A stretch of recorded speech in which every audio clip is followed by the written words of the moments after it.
Hello students, welcome to my class. तो बच्चों, आज हम डिस्कस करेंगे पिट्यूटरी ग्लैंड के डिसऑर्डर्स के बारे में, क्योंकि लास्ट लेक्चर में हमने डिटेलिंग में पिट्यूटरी ग्लैंड पढ़ी थी और आज हम पढ़ेंगे उससे रिलेटेड जितने भी डिसऑर्डर्स क्रिएट होते हैं हमारी बॉडी में। तो सबसे पहली हार्मोन है कौन सी? Growth hormone. हमने आपको यही बताया था कि पिट्यूटरी ग्लैंड के दो पार्ट्स हैं, ठीक है।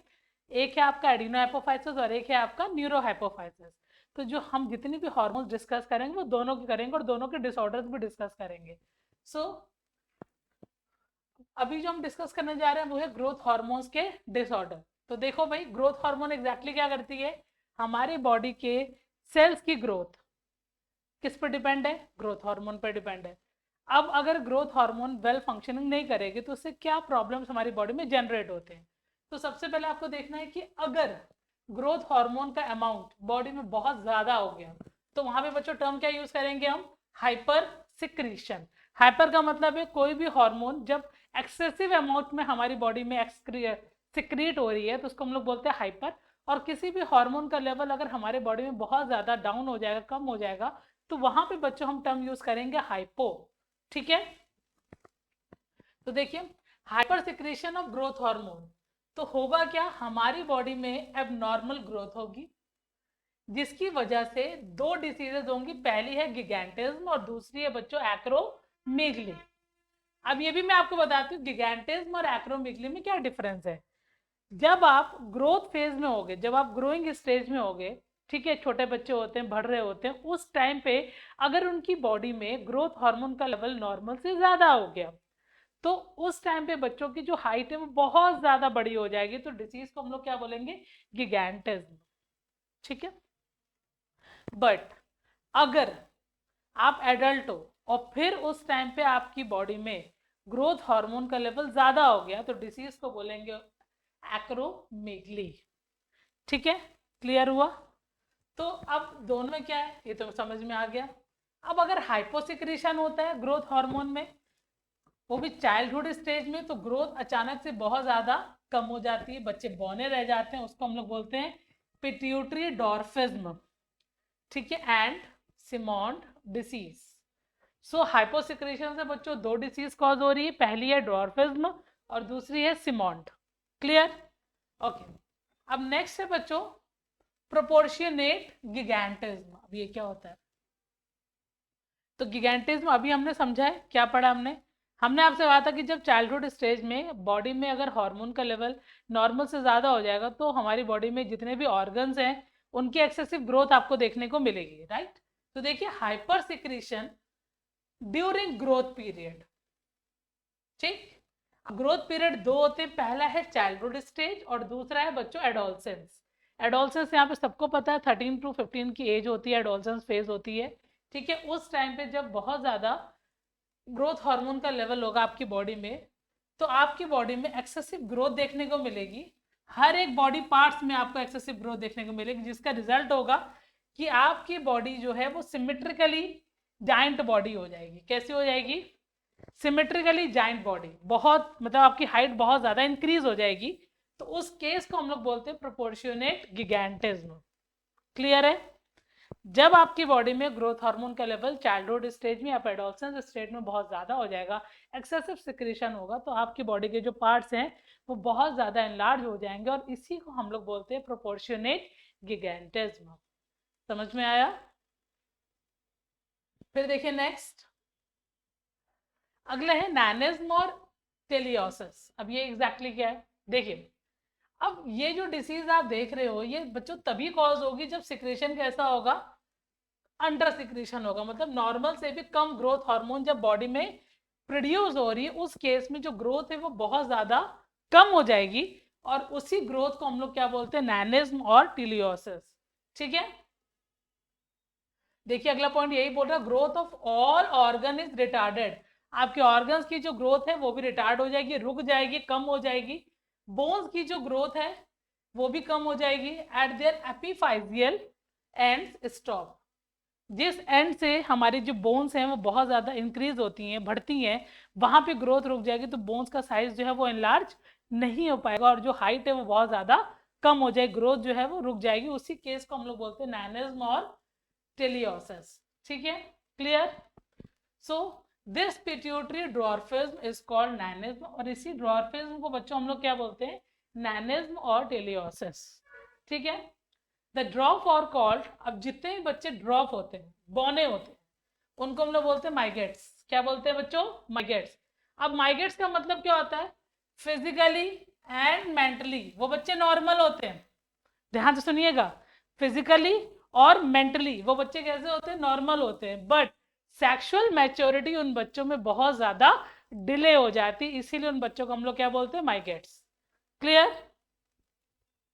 देन है बच्चों सिमोन डिसीज, ये बहुत ही एक रेयर कंडीशन है, एडल्ट्स में देखने को मिलेगी, in which patients become thin and show ageing of premature या साइन ऑफ प्रीमैच्योर। देखो भाई, सिमोन डिसीज मैंने आपको अभी थोड़ी देर पहले बताया था कि जब हार्मोन का लेवल ठीक कैसा होगा, एक्सेसिव अमाउंट में होगा, सॉरी एक्सेसिव नहीं, बहुत ही लो अमाउंट में बॉडी में होगा, तो उस केस में आपको डिसीज होगी, अंडर सिक्रेशन होगा जब एडल्ट्स में। ठीक है, तो ये एक रेयर कंडीशन है जिसमें प्री मैच्योर एजिंग आपको देखने को मिलेगी। आपकी जो एज है वो 25 की होगी, और लेकिन दिखने में आप कैसे होगे, 35 to 45 की एज के आप लगोगे। So this is called pre mature ageing. Clear. फिर अगला है बच्चों एक्रोमीगली। अब एक्रोमीगली में क्या होता है, अब ये जो कंडीशन आप देख रहे हो एक्रोमीगली वाली, ये आपको सिर्फ और सिर्फ एडल्ट्स में देखने को मिलेगी। इसमें जो लॉन्ग बोन्स होंगी वो उनमें लेंथ की कोई भी ग्रोथ नहीं होगी, do not grow in length, due to क्योंकि एपिफाइजल प्लेट जो है बच्चों वो क्लोज हो चुकी है। ठीक, तो bones of hands, feet, lower jaw and rib cage कैसे हो जाएंगी, हड्डियां वहां की बहुत ज्यादा थिकन हो जाएगी, बहुत ज्यादा मोटी हो जाएंगी। फिर तो सुनिए, एक्रोमेगली जो डिसीज है वो चाइल्डहुड स्टेज में नहीं होती, एडल्टहुड स्टेज में होती है, पहली चीज।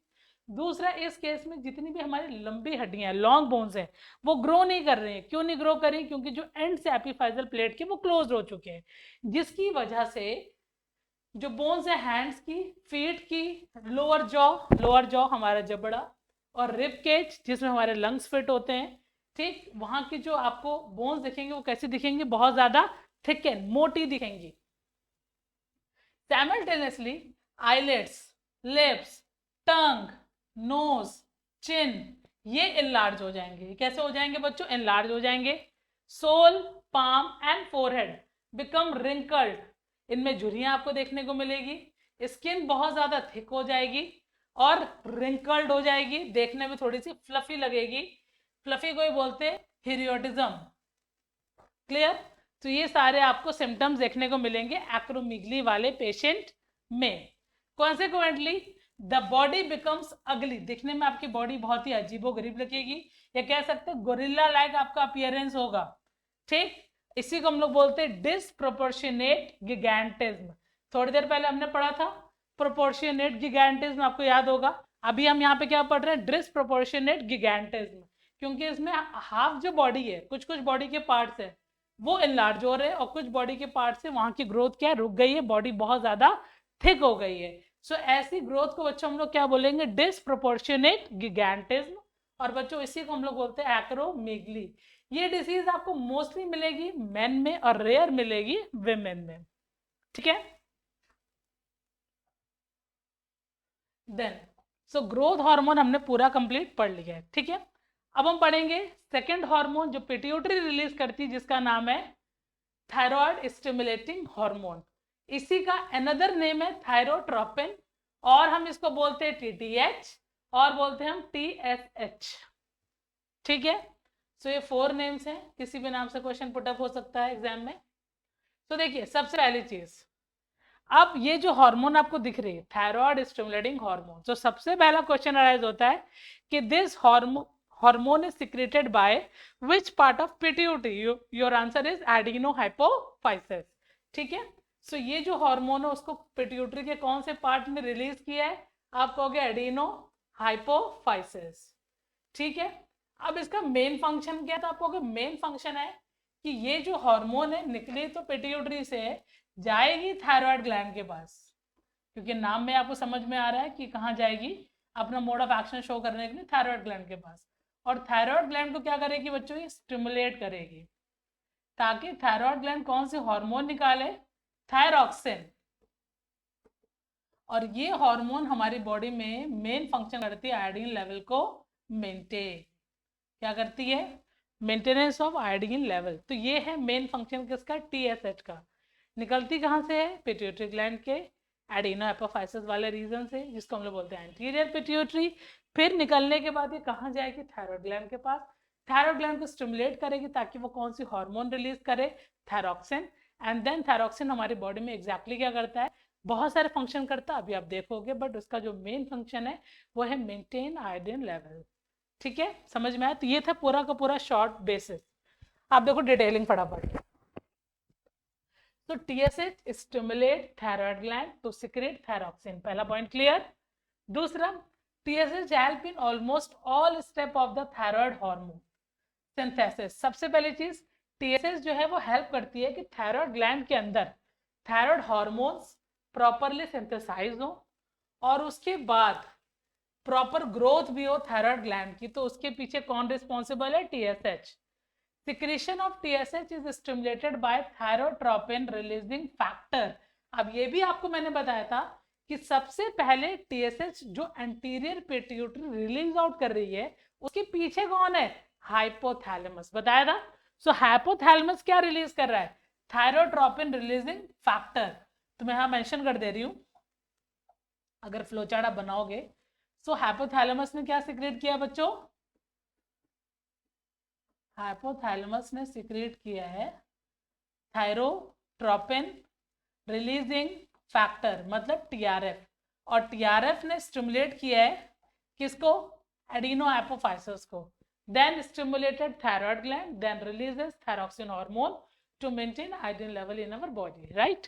सो यही लिखा हुआ है, secretion of TSH is stimulated by thyrotropin releasing factor. और इस सिक्रीशन को रोकता कौन है बच्चों? ये भी बहुत इंपॉर्टेंट पॉइंट है, somatostatin of hypothalamus. Most important point, very very very important point, कि TSH के सिक्रीशन को अलाउ कौन कर रहा है?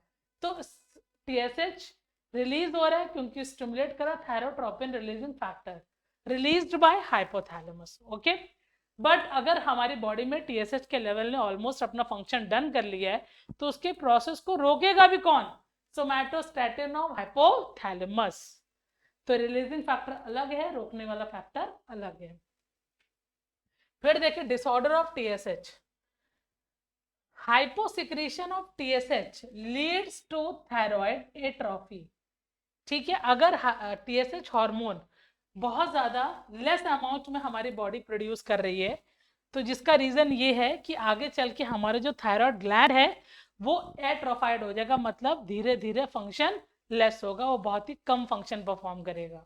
ठीक है, बट अगर इसकी एक्टिविटी इंक्रीज हो गई TSH की, तो आपको कौन सी डिसीज देखने को मिलेगी? Grave disease. ठीक है, अब ग्रेव डिसीज क्या होता है? ग्रेव डिसीज में जब एक्सेसिव सिक्रेशन होता है तो हमारी जो आई ऑर्बिट आप देख रहे हो, ठीक है, मतलब जो आई बॉल है वो प्रोट्यूड आउट हो जाएगी, मतलब ऐसे लगेगा कि आंखों का जो आई बॉल है वो निकल के बाहर आ रहा है, और अंदर जो वाटरी सिक्रेशन है उसका अमाउंट में बहुत ज्यादा इंक्रीज होता है। ये होता है बच्चों ग्रेव डिसीज में। ठीक है, next, adrenocorticotropic hormone, also known as corticotropin, also known as ACTH। चलो भाई, अब नाम में काम समझ में आ रहा है कि ये जो हार्मोन है बच्चों वो किससे रिलेटेड है? ये जाएगी और अपना मोड ऑफ एक्शन शो करेगी किडनी के ऊपर प्रेजेंट कौन सी ग्लैंड? Adrenal gland. समझ में आया? सारी हार्मोन्स का नाम देखोगे तो आपको समझ में आ जाएगा कि एग्जैक्टली वो कौन सी ग्लैंड के ऊपर अपना मोड ऑफ एक्शन शो करने जा रही है। ठीक है, तो सबसे पहले देखिए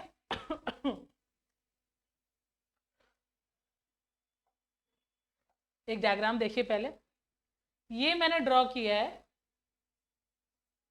एड्रिनल ग्लैंड का डायग्राम। ठीक है, एक येलो पोर्शन आपको दिख रहा है और आपको एक रेड पोर्शन दिख रहा है बच्चों। देखिए, अब जो येलो रीजन है, ठीक है, वो है कॉर्टेक्स, और जो इनर वाला रीजन है उसको हम लोग बोलेंगे एड्रीनल मेड्यूला। ठीक है, एड्रीनल मेड्यूला, और ये है आपका एड्रीनल कॉर्टेक्स। ठीक है, तो अब समझना क्या है, एड्रेनोकॉर्टिकोट्रोपिक हार्मोन ये किस जगह पे अपना काम करती है, it accelerate the cortex part of the adrenal gland. कौन से पार्ट को स्टिमुलेट करेगी ये, फंक्शन परफॉर्म करने के लिए आपको हो गया एड्रेनल कॉर्टेक्स। ठीक है, और एड्रेनल कॉर्टेक्स हार्मोन्स का सिक्रीशन क्या करते हैं बच्चों, स्टार्ट करते हैं। मेनली कौन सी हार्मोन निकालता है ये, ग्लूकोकॉर्टिकॉइड। एड्रेनल कॉर्टेक्स वैसे तो बहुत सारी हार्मोन निकालता है, मिनरलोकॉर्टिकॉइड भी निकालता है,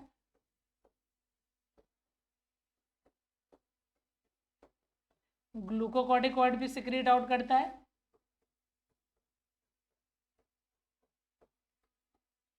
और लास्ट है आपके सेक्स कॉर्टिकॉइड। ठीक है, ये 3 हार्मोन निकालता है।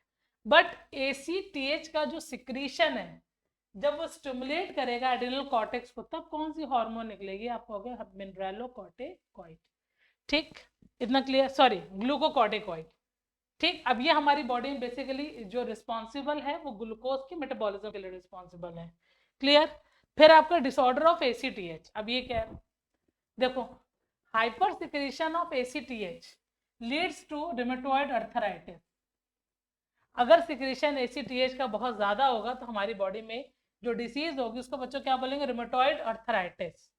ठीक है, और अगर सिक्रीशन बहुत ज्यादा लो होगा, डाउन होगा, तो एड्रिनल कॉर्टेक्स की आपको एक्सेसिव ग्रोथ देखने को मिलेगी। ठीक है, एड्रिनल कॉर्टेक्स की एक्सेसिव ग्रोथ देखने को मिलेगी। तो ये है डिसऑर्डर ऑफ ACTH। देन फिर आते हैं ल्यूटेनाइजिंग हार्मोन। जो LH है ये टर्म फीमेल में यूज होगा, बट LH को हम ICSH भी बोलते हैं, ये टर्म मेल्स में यूज होता है बच्चों। कहाँ यूज होता है, मेल्स में। ICSH टर्म सिर्फ मेल में ही यूज होता है, ठीक है, फीमेल में यूज नहीं होता है। ICSH का फुल फॉर्म है इंटरस्टिशियल सेल स्टिमुलेटिंग हार्मोन। ठीक, अब समझते हैं फटाफट। तो देखें, छोटा सा डायग्राम मैं आपको बताती हूँ। ये है विमेन की ओवरी, फीमेल की ओवरी। इस ओवरी में छोटू छोटू से सेल्स का फॉर्मेशन होता है बच्चों, और इन सेल्स को हम लोग बोलते हैं फॉलिकल्स। ठीक है, फॉलिकल्स वो सेल होती हैं जो आगे चल के फीमेल की बॉडी में ओवम का प्रोडक्शन करती हैं। क्लियर है, बट ओवरी कभी भी ओवा नहीं बनाती है। तो आपको कैसी बात हो गई भाई, हाँ ओवरी एक सेल प्रोड्यूस करती है, और उस पर्टिकुलर सेल को हम लोग बोलते हैं सेकेंडरी ओसाइट। ठीक है, ये वो बच्चों प्रिकर्सर सेल है, इसको हम प्रिकर्सर सेल बोलेंगे। ये वो प्रिकर्सर सेल है, अगर इसके कांटेक्ट में स्पर्म आ जाता है तो ये प्रिकर्सर सेल कन्वर्ट हो जाएगी किसमें, ओवम में। ठीक है, जिसको हम लोग बोलते हैं ooted। यहां तक समझ में आया। सो ओवरी हमारी क्या रिलीज कर रही है, आपको अगर पहले तो जब बेबी गर्ल अपने मदर के फीटस में बन रही होती, प्रेगनेंसी टाइम पे अगर किसी फीमेल के अंदर बेबी गर्ल बन रही है, तो उस टाइम पे उस बेबी गर्ल की जो ओवरी होती है after 6 month of pregnancy activate हो जाती है, और उसकी बॉडी में फॉलिकल्स बनना स्टार्ट हो जाते हैं। ठीक है, अब उसके बाद जैसे ही मदर की डिलीवरी हुई तो बेबी की बॉडी में जितने फॉलिकल्स बनने हैं, तो ओवरीज में बनने के बाद प्रोसेस हो जाता है बच्चों स्टॉप। अब ये प्रोसेस रुक गया कब तक, जब तक एक उस लड़की की बॉडी में, उस फीमेल की बॉडी में प्यूबर्टी स्टार्ट नहीं होती। और जैसे ही उस बच्चे की बॉडी में प्यूबर्टी स्टार्ट होती है, तो ये जो फॉलिकल्स आपको दिख रहे हैं ये बनते हैं अप टू 1 लाख, और ये धीरे धीरे ग्रो करते हैं एवरी मंथ। आपको पता है मेंस्ट्रुअल साइकिल चलती है फीमेल की बॉडी में, और यही सेल जब ग्रो करते हैं तो एक बड़ा सेल बनता है, उसको हम लोग बोलते हैं ग्राफियन फॉलिकल। तो ये बताने के पीछे रीजन ये था कि how LH works on ovary. ठीक है, तो देखो फटाफट, सबसे पहला point, LH stimulates ovulation in female as a result of corpus luteum is formed। तो देखो भाई, अभी मैंने आपको बताया कि छोटे छोटे फॉलिकल्स जो हैं वो ग्रो कर रहे हैं। ठीक, ग्रो करने के बाद आप देखोगे कि मैच्योर फॉलिकल, इसका नाम मैंने लिखा ग्राफियन फॉलिकल। उस फॉलिकल से जब सेकेंडरी oocyte ओवरी से बाहर निकलेगा उस स्टेज को हम लोग बोलते हैं ovulation. Rupturing of Graafian follicle and releasing of secondary oocyte from ovary is called ovulation. So LH किस चीज को स्टिमुलेट कर रहा है? LH स्टिमुलेट कर रहा है कि ग्राफियन फॉलिकल रप्चर्ड हो और यहाँ से सेकेंडरी oocyte रिलीज आउट हो, और इस स्टेज को हम लोग बच्चों क्या बोलते हैं? ओव्यूलेशन। क्लियर हुआ? अब जब ये रप्चर्ड हो जाएगा तो इसके इनर लाइनिंग में बच्चों एक चेंजेस आएंगे और उस चेंजेस में कुछ डेवलपमेंट होगा, और उस डेवलपमेंट में जो चीज डेवलप होगी उसको बोलते हैं हम कॉर्पस ल्यूटियम। Corpus luteum. और ये कॉर्पस ल्यूटियम रिस्पॉन्सिबल होती है प्रोजेस्टेरोन हार्मोन को सिक्रीट करने के लिए और प्रेगनेंसी को मेंटेन करने के लिए। ठीक है? सो LH stimulates Graafian follicle to release secondary oocyte from ovary, process called ovulation. ठीक है? And develop corpus luteum inside rupturing graphian follicle. अब जो ruptured graphian follicle है उसके इनर लाइनिंग में एक डेवलपमेंट होता है, उस डेवलपमेंट को हम लोग बोलते हैं कॉर्पस ल्यूटियम, और कॉर्पस ल्यूटियम सिक्रीट करती है हार्मोन जिसको हम लोग बोलते हैं प्रोजेस्टेरोन फॉर मेंटेनिंग प्रेगनेंसी। इतना समझ में आया? नेक्स्ट देखिए, तो वही पॉइंट लिखा जो मैंने बोला है, hormone progesterone which is secreted by corpus luteum. अब कॉर्पस ल्यूटियम को किसने कहा कि प्रोजेस्टेरोन हार्मोन निकालो? तो आंसर क्या होगा बच्चों? LH। LH ने कहा है कॉर्पस ल्यूटियम को कि आप क्या निकालो? Progesterone hormone. ठीक है? अच्छा भाई, जो मैं सबसे पहले बोला था, in man LH is called ICSH। Main में बच्चों LH हार्मोन को हम लोग क्या बोलते हैं? ICSH बोलते हैं। ये जो ICSH होते हैं टेस्टिस के अंदर प्रेजेंट लेडिक सेल्स को स्टिमुलेट करते हैं ताकि वो कौन सी हार्मोन निकाले? टेस्टोस्टेरोन। ठीक है? सो मेल में टेस्टिस, टेस्टिस के अंदर सेल्स होते हैं लेडिक सेल, और वो लेडिक सेल को स्टिमुलेट कौन करता है? हार्मोन निकालने के लिए। तो आप कहोगे ICSH स्टिमुलेट करता है किसको? लेडिक सेल को, और लेडिक सेल कौन सी हार्मोन निकालता है? टेस्टोस्टेरोन। क्लियर? उसके अलावा LH is also called, LH को हम और क्या बोलते हैं बच्चों? LH को हम लोग बोलते हैं गैमीट रिलीजिंग फैक्टर। MCQ वाला क्वेश्चन है कि which hormone is known as gamete releasing factor? Your answer is LH। ठीक है?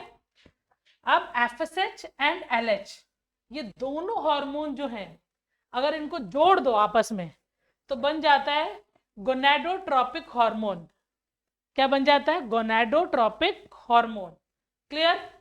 उसके अलावा FSH और LH का जो कंबाइंड फॉर्म है उसको हम लोग और क्या बोलते हैं? सिनर्जेटिक हार्मोन, क्योंकि दोनों के फंक्शन लगभग सिमिलर है।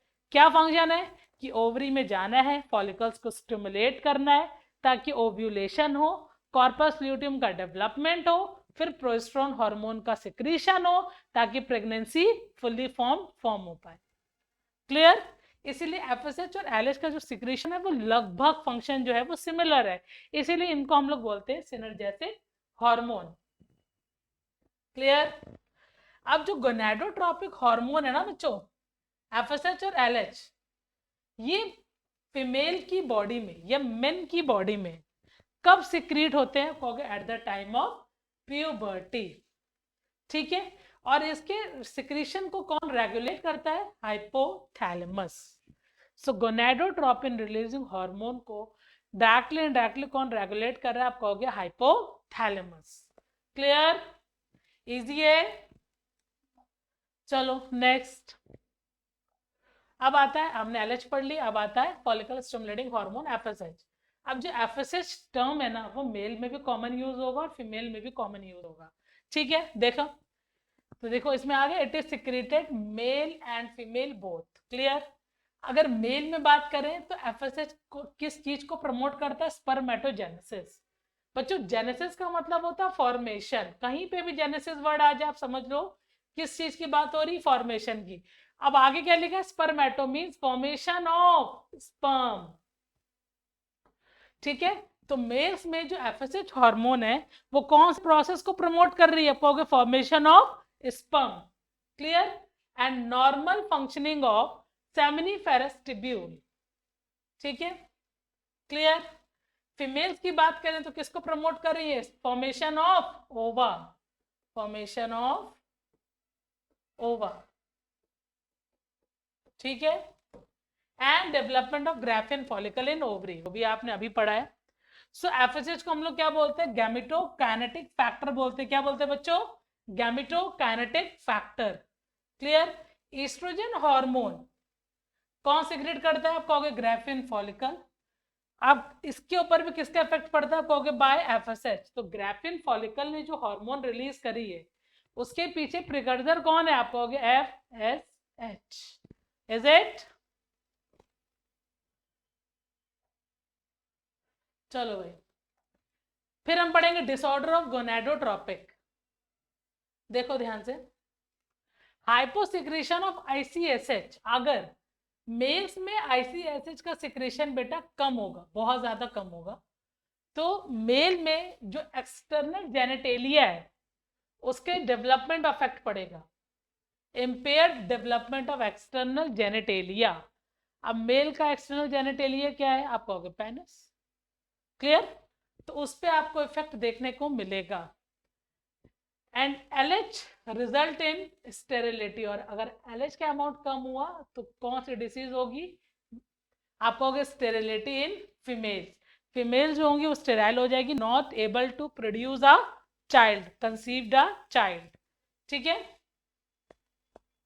And FSH results in failure of gamete formation. और अगर एफएसएच का सिक्रेशन बहुत ज्यादा कम हो गया तो बॉडी में गैमीट्स का जो फॉर्मेशन हो रहा था वो प्रोसेस क्या हो जाएगा? स्टॉप। चाहे मेल की बॉडी हो चाहे वो फीमेल की बॉडी हो। क्लियर। ठीक। अब नेक्स्ट देखिए, आई होप आप मेरे लेक्चर को एंजॉय कर रहे होंगे क्योंकि मैंने आपको सारा कंटेंट एक साथ एक ही जगह पे दे दिया है, तो कहीं पे भी आपको भटकने की कोई भी ज़रूरत नहीं है। ठीक है, तो देखिए फटाफट। ल्यूटियोट्रॉपिक हार्मोन को हम लोग क्या बोलते हैं? प्रोलैक्टिन हार्मोन भी बोलते हैं, लैक्टोजेनिक भी बोलते हैं, मैमोट्रोपिन भी बोलते हैं, और पीआरएल भी बोलते हैं। ठीक है, तो देखिए नाम से ही आप काम समझ में आ रहा है। सबसे पहले यहाँ जो मैमो वर्ड आया है related to memory gland. Memory gland बोले तो ब्रेस्ट इन फीमेल्स। और लैक्टिन वर्ड से आप समझ रहे हो कि यहाँ पे जो बात हो रही है वो किसकी हो रही है बच्चों? मिल्क की बात हो रही है। अब आपको ये भी अच्छे से पता है कि नॉर्मल जितने भी आपने फीमेल्स देखी हैं उन सब की बॉडी में मिल्क सिक्रेट नहीं होता है, बट जब कोई भी एक फीमेल चाइल्ड कंसीव करती है तो उस टाइम, प्रेगनेंसी के टाइम पे, फीमेल की बॉडी में एक हार्मोन रिलीज होती है बच्चों। उस हार्मोन का नाम है प्रोलैक्टिन। ठीक है, और वो फीमेल की बॉडी में जो मेमोरी ग्लैंड है उसको स्टिमुलेट करती है ताकि मिल्क का प्रोडक्शन स्टार्ट हो। ठीक है, क्लियर है। सो देखिए, लैक्टेशन, लैक्टेशन को हम लोग बोलते हैं गैलेक्टोपोइसिस। पोइसिस का मतलब होता है कोई चीज सिक्रीट आउट हो रही, निकलना स्टार्ट हो गई है। ठीक है, so formation of milk inside mammary gland is called galactopoiesis. ठीक है, so prolactin is responsible for lactation. So question आ सकता है which hormone is related to, या which hormone is responsible for lactation, milk production? Your answer is prolactin. ठीक है, अब ये स्टेज होती कब है? आप कहोगे पोस्टपार्टम स्टेज है, मतलब डिलीवरी के बाद विमेंस के मेमोरी ग्लैंड से मिल्क का सिक्रेशन स्टार्ट हो जाता है। क्लियर। सो देन अब हम इसका थोड़ा सा टॉपिक और एक्स्ट्रा पढ़ेंगे क्योंकि हमने क्वेश्चन देखे थे, इससे पुट अप हुए हैं बच्चों। Regulation of prolactin secretion by hypothalamus. So how hypothalamus is regulated prolactin function? So वो ध्यान से हमें पढ़ना बहुत इंपॉर्टेंट है हमारे लिए। देखो भाई, हाइपोथैलेमस बेसिकली स्टिमुलेट करता है किसको? आप कहोगे पिट्यूटरी ग्लैंड को, ताकि पिट्यूटरी ग्लैंड क्या सिक्रेट करे बच्चों? आप कहोगे pituitary hormones. But it mainly inhibits prolactin production because normally hypothalamus prolactin inhibitory hormone dopamine is greater than the releasing hormone. ध्यान से सुनिएगा पॉइंट ये। अब इसमें बोला गया कि हाइपोथैलेमस नॉर्मली क्या करता है, स्टिमुलेट करता है किसको, आप कहोगे पिट्यूटरी हार्मोन्स को, बट हाइपोथैलेमस क्या रिलीज करता है, इनहिबिट भी करता है किसको, प्रोलैक्टिन के प्रोडक्शन को, क्योंकि रिलीजिंग हार्मोन से ज्यादा हाइपोथैलेमस रिलीज करता है इनहिबिटरी हार्मोन, और उस इनहिबिटरी हार्मोन का नाम क्या बच्चों, dopamine. Clear. So breast is prepared for lactation. अब ब्रेस्ट को कौन प्रिपेयर करता है लैक्टेशन के लिए, कहोगे ईस्ट्रोजन हार्मोन, जो ब्रेस्ट में डक्ट को ग्रो करते हैं। डक्ट वो रीजन है जहां से मिल्क पास आउट होगा। एंड प्रोजेस्टेरॉन किसका फॉर्मेशन करते हैं, लॉब्यूल्स का, जहां पे मिल्क एक्चुअल में स्टोर होगा। क्लियर। तो दोनों जो हार्मोन्स हैं, एस्ट्रोजन और प्रोजेस्टेरॉन, ये करते क्या है, both of these hormone inhibit the actual secretion of milk. ये अगर इन हार्मोन्स को देखो प्रेगनेंसी टाइम से पहले, ठीक, तो ये मिल्क के सिक्रीशन को क्या करते हैं, रोकते भी हैं, क्योंकि ये ब्रेस्ट को प्रिपेयर कर रहे होते हैं मिल्क प्रोडक्शन के लिए। ठीक है, जो ईस्ट्रोजन है वो डक्ट की ग्रोथ कर रहा है और जो प्रोजेस्टेरॉन है वो लॉब्यूल्स की ग्रोथ कर रहा है। क्लियर। नेक्स्ट, डोपामाइन क्या है, डोपामाइन एक कैटेकोलामाइन है, बायोलॉजिकली एक्टिव अमाइन बोलते हैं बच्चों इसको, एंड न्यूरोट्रांसमीटर भी है, मैसेजेस को ट्रांसमिट करता है।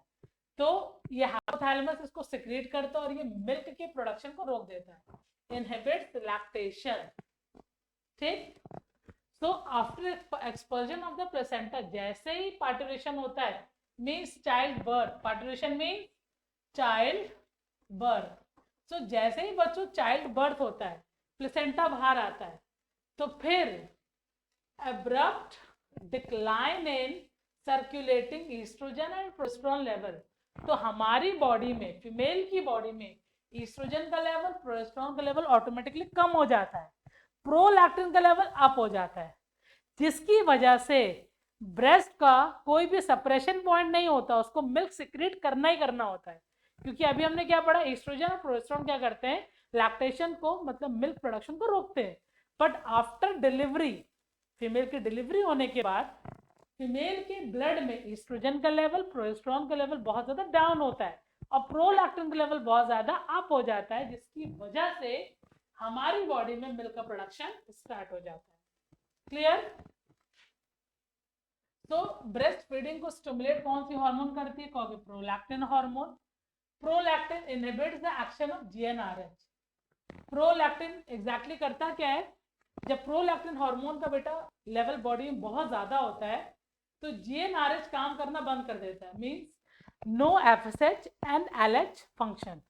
और आपको अच्छे से पता है कि ओवरी के अंदर जितने भी चेंजमेंट अभी हमने पढ़े हैं, वो किसकी वजह से थे, एलएच और एफएसएच की वजह से। अब प्रोलैक्टिन प्रेजेंट है तो ना एलएच काम कर रहा है ना एफएसएच काम कर रहा है, तो ओवरी के अंदर ओव्यूलेशन नहीं होगा। ओव्यूलेशन नहीं होगा तो फिर फीमेल के कंसीविंग के जो चांसेस हैं वो क्या हो गए, जीरो। इसीलिए प्रोलैक्टिन को हम लोग क्या बोलते हैं, natural birth control method. Clear. जब कोई भी मदर अपने बेबी को फीड करा रही होती है डिलीवरी के बाद, तो उसकी बॉडी में ओवरीज जो होती हैं मतलब आफ्टर डिलीवरी 6 मंथ तक बहुत ही लेस फंक्शनिंग होती है। रीजन, क्योंकि एफएसएच और एलएच वर्क नहीं कर रहा होता है। क्लियर। तो इसको हम लोग क्या बोलते हैं, नेचुरल बर्थ कंट्रोल मेथड। ठीक है। और इसी का टर्म और यूज होता है, लैक्टेशनल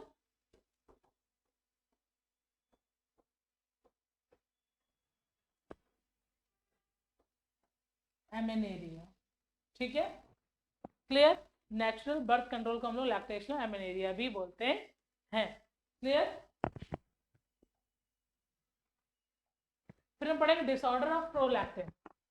प्रोलैक्टिन का अगर हाइपर सिक्रीशन होगा तो मे हिंड्रेंस मेंस्ट्रुएशन। ऑब्वियस सी बात है, मैंने अभी आपको बताया कि प्रोलैक्टिन जब ज्यादा वर्क करेगा तो एफएसएच एलएच काम नहीं करेगा, means no ovary stimulation. Clear.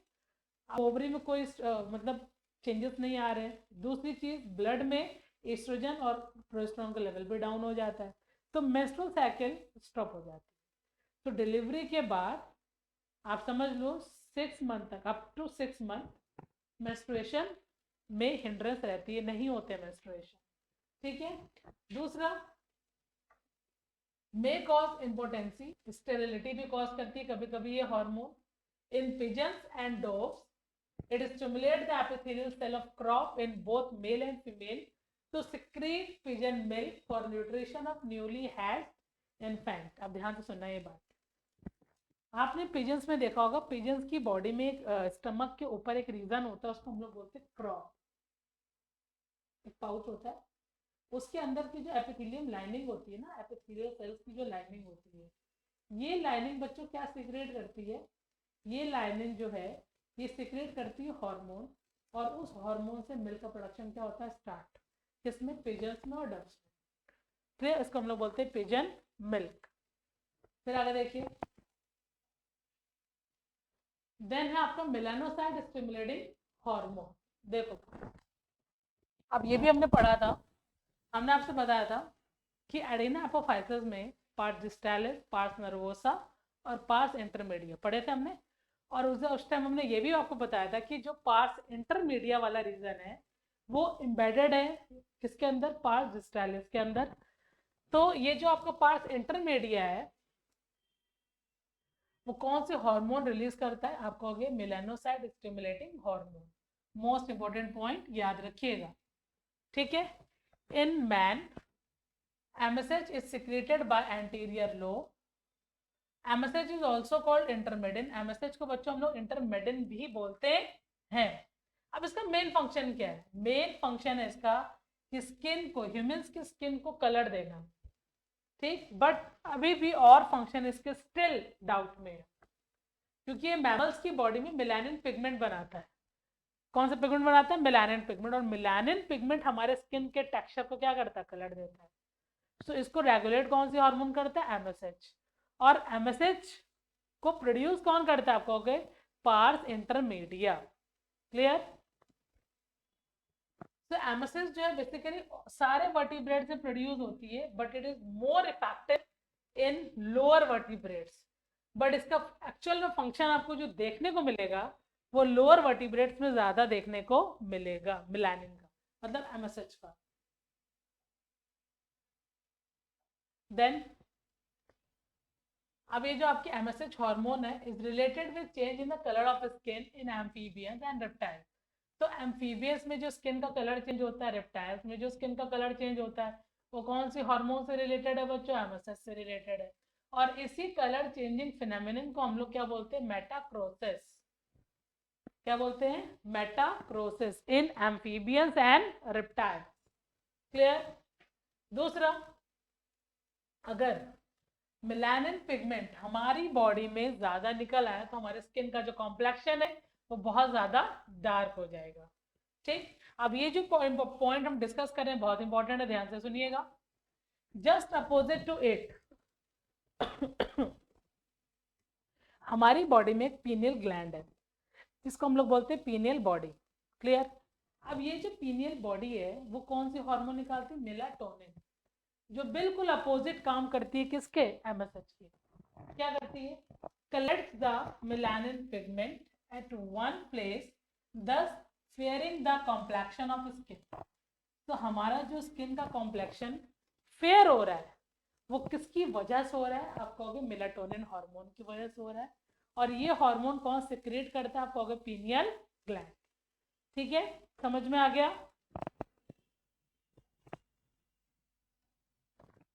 जितनी भी हार्मोन्स अभी डिस्कस करी वो सारी एंटीरियर लोब ऑफ पिट्यूटरी थी। अब हम डिस्कस करने जा रहे हैं पोस्टीरियर लोब ऑफ पिट्यूटरी, जिसको हम लोग बोलते हैं न्यूरो हाइपोफाइसिस। सो देखिए, अब पोस्टीरियर लोब जो है पिट्यूटरी ग्लैंड का is 1/4 part of total gland. ठीक, पूरे टोटल ग्लैंड का 1/4 पार्ट है जो कंट्रीब्यूशन करा पोस्टीरियर लोब। अब ये पहले डायग्राम देखो, ये बच्चों गिवन है हाइपोथैलेमस, ये पोस्टीरियर पिट्यूटरी है पूरी की पूरी, इसमें आ रहा है एक्सॉन वाला पोर्शन। एक्सॉन की एंडिंग में देखो हेयरिंग बॉडीज आपको दिख रही है और रिलीज कर रही जिन सेल्स को उनको बोलते हैं प्यूटिसाइड सेल्स। क्या बोलेंगे, प्यूटिसाइड सेल। तो देखो भाई ध्यान से सुनना,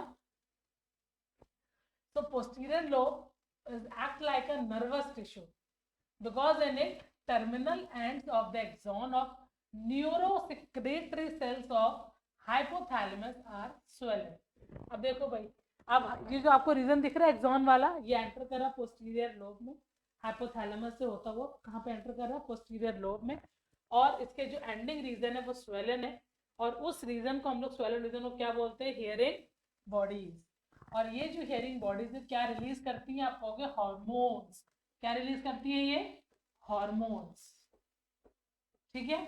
और उन हार्मोन्स को हम लोग क्या बोलते हैं, वैसोप्रेसिन। और दूसरी हार्मोन कौन सी है बच्चों, ऑक्सीटोसिन। क्लियर। तो याद रखिएगा कि न्यूरो हाइपोफाइसिस के अंदर कौन सा रीजन है जो हार्मोन सिक्रेट करता है, आंसर होगा आपका हियरिंग बॉडीज।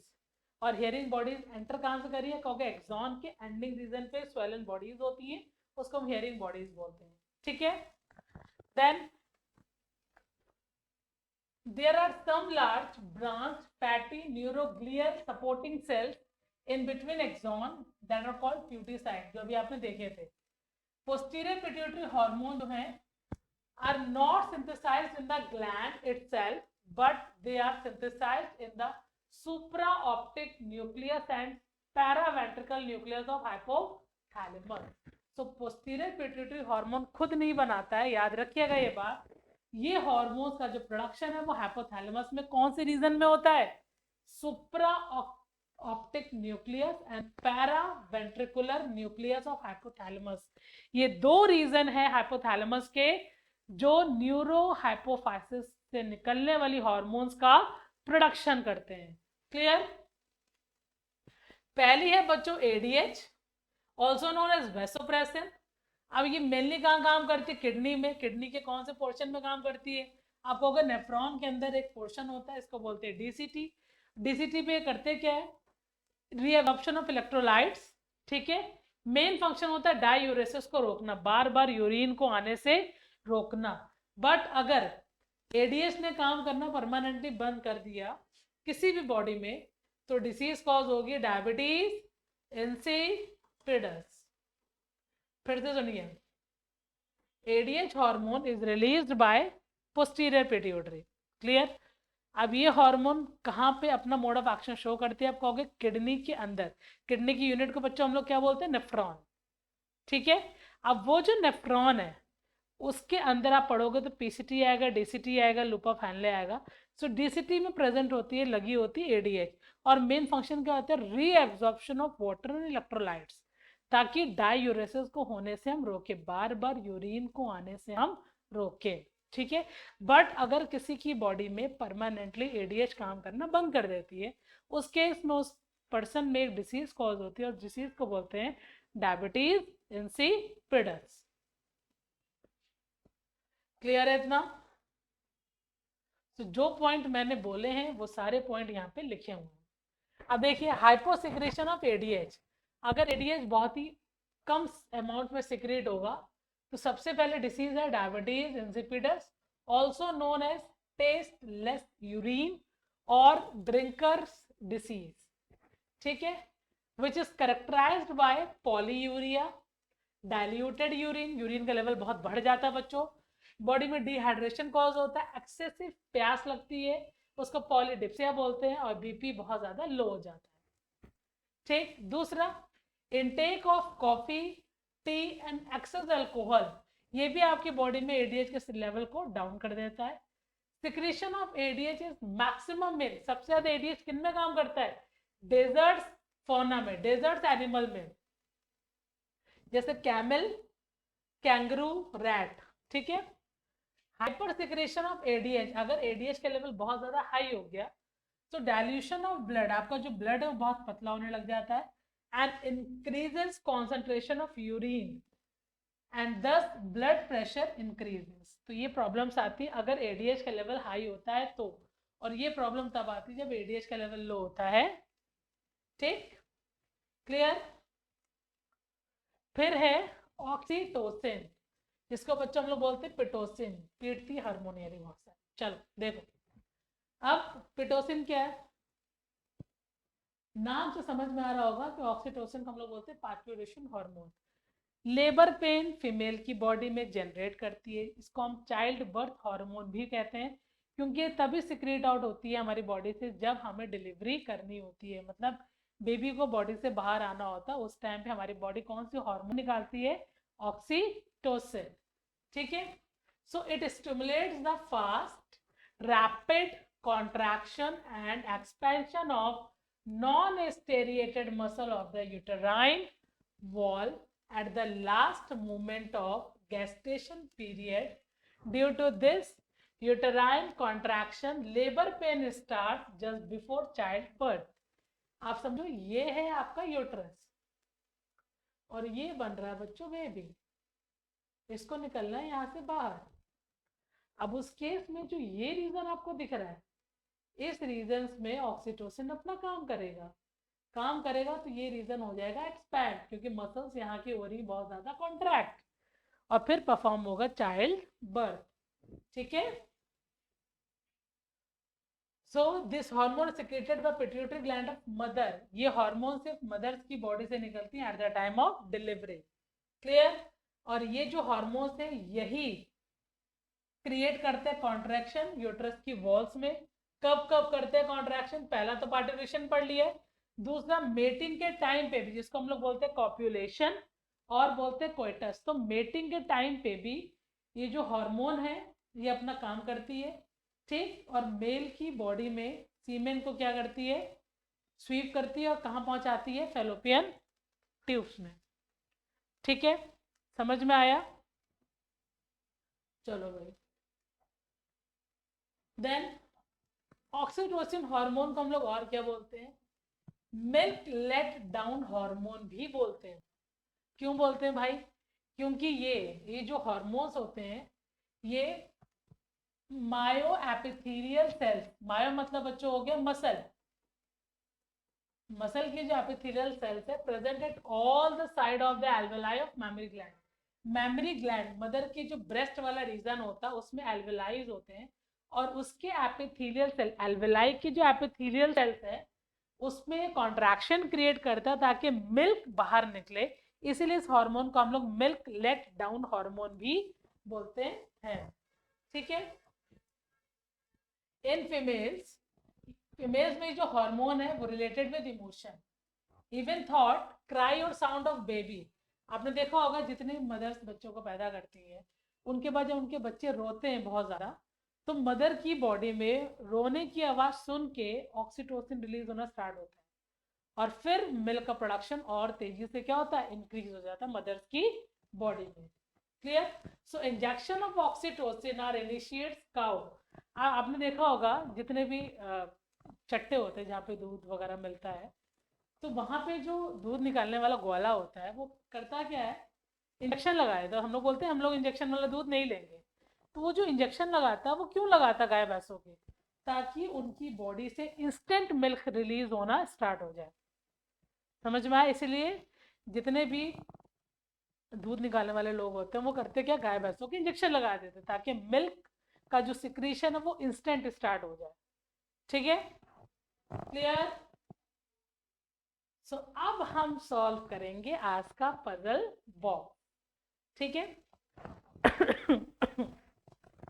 तो देखिए पजल बॉक्स, अब जिन्होंने पूरा का पूरा टॉपिक स्टेप बाय स्टेप पढ़ा है तो वो ये पजल बॉक्स आराम से सॉल्व कर लेंगे। ठीक है, तो देखिए सबसे पहले, which of the following adenohypophysis hormone have diabetogenic effect? किसको हम लोग बोलते हैं कि डायबिटोजेनिक इफेक्ट शो कर रहा है, बताओ फटाफट। Which adenohypophysis have diabetogenic effect? Your answer is GH. Clear? Abnormal growth of bones due to the hypersecretion of growth hormone in adults is known as acromegaly. Which of the following hormone induces ovulation? Answer is, ovulation कौन stimulate कर रहा है? LH, hypophyseal hormone that stimulate reabsorption of water and electrolytes by the DCT. Answer क्या होगा बच्चों? Vasopressin. ठीक है। सो ऐसे बहुत सारे इंपॉर्टेंट क्वेश्चंस आपको हर लेक्चर में मिलेंगे आफ्टर एंडिंग ऑफ लेक्चर। सो बच्चों, आपका मेन फोकस होना चाहिए जितना मैंने आपको पढ़ाया है वो आप अच्छे से पढ़ें, अपने डाउट्स निकालें।